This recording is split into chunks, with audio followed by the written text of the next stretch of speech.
Happy Tuesday, everybody. Today for gymnastics, we have some pistol squat work for you. So let's go ahead and get warmed up. We're going to be doing 30 seconds of ankle stretches on each side, 5 squats in your normal squat stance, 5 squats in your jump stance, and 5 squats in a narrow stance. So let's get moving.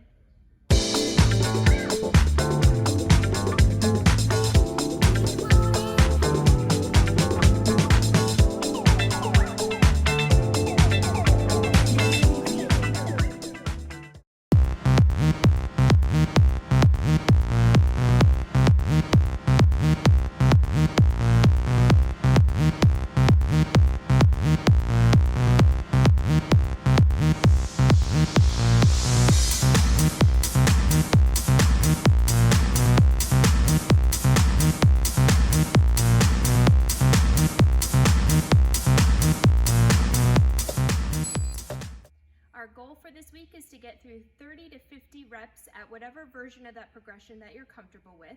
If you're looking for some good bonus work, let's get down into a full pistol squat, maybe even grab a dumbbell or a kettlebell for a little bit of added weight and see how that goes. And we'll see you Thursday at 5 o'clock for gymnastics.